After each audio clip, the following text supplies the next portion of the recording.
আজ আমি চায়ের সঙ্গে খাওয়ার জন্য একটা সান্ধ্য স্ন্যাক্সের আয়োজন করেছি। এই স্ন্যাক্সটা আপনারা বাড়িতে থাকা উপকরণ দিয়েই সহজে বানাতে পারবেন।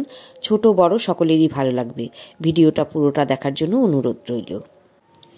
নমস্কার বন্ধুরা, তৃষ্ণা রান্নাঘরে আপনাদের সকলকে স্বাগত জানাই।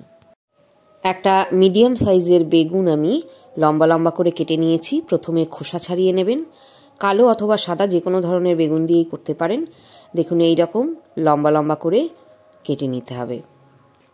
এবারে একটা ময়দার মিশ্রণ তৈরি করব। এখানে নিয়েছি হাফ কাপ ময়দা, 1 চামচ দিলাম চালের গুঁড়ো, আর স্বাদ মতো একটু লবণ দিয়ে দিলাম। হাফ চামচ দিয়ে দিলাম লাল লঙ্কা গুঁড়ো। এবার খুব ভালো করে এগুলো মিশিয়ে নেব। এইদিকে এই কাচের বাটিটায় নিয়েছি হাফ চামচ রসুন বাটা। এবারে আমি একটা ডিম ভেঙে দিয়ে দিলাম, আর দিচ্ছি 1/4 চামচ গোলমরিচের গুঁড়ো। এবারে খুব ভালো করে আমি ডিমটা ফেটিয়ে নেব। এবারে একটা বেগুনের টুকরো নিয়ে এই মশলা মিশ্রিত ময়দার মধ্যে কোট করে নেব। বেগুনের টুকরোগুলোতে ময়দায় কোট করার ঠিক আগের মুহূর্তে সামান্য একটু লবণ মাখিয়ে নেবেন। একটা একটা করে আমি বেগুনের টুকরো ময়দার কোট করে নিচ্ছি। খুব ভালো করে কোট করে নেবেন, তাতে এই ব্রিঞ্জাল ফিঙ্গারটা ভীষণ রকমের ক্রিস্পি হবে আর খেতে খুবই ভালো লাগবে। দেখুন সব কটা টুকরো আমি ময়দায় কোট করে নিয়েছি। এবার কোট করে নেওয়া এই টুকরো এবারে ডিমের গোলায় ডুবিয়ে নিচ্ছি।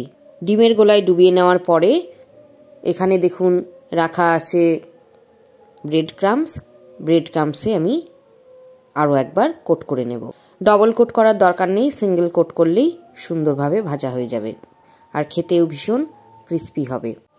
চারদিকটা ঘুরিয়ে ঘুরিয়ে খুব ভালো করে ব্রেড ক্রাম্পস মাখিয়ে নিন। আমি আরও একটা পিস বানিয়ে নিলাম। এবারে গরম তেলের ওপর এই ফিঙ্গারগুলো আমি দিয়ে দেব। দেখুন 4টে ফিঙ্গার দিয়ে দিলাম। এই এগ প্ল্যান্ট ফিঙ্গারগুলো খুব তাড়াতাড়ি ভাজা হয়। লো টু মিডিয়াম ফ্লেমে ভাজবেন। 30 সেকেন্ড একটা দিক ভাজা হয়ে গেলে একটা কাঁটা চামচের সাহায্যে এভাবে সাবধানে উল্টে দিন। খুব সাবধানে উল্টাবেন।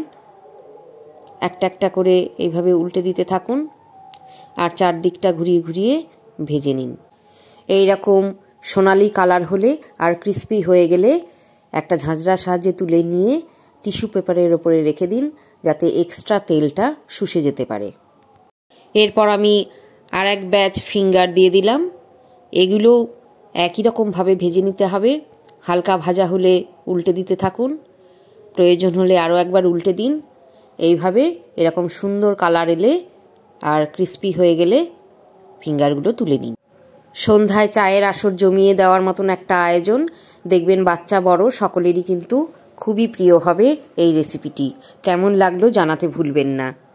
যদি ইউটিউবে দেখে থাকেন তাহলে নতুন বন্ধু হলে সাবস্ক্রাইব করে নিন, আর যদি ফেসবুক পেজে দেখেন তাহলে প্লিজ ফলো করার অনুরোধ রইল। পাশে থাকবেন, সঙ্গে থাকবেন। আবারও দেখা হবে।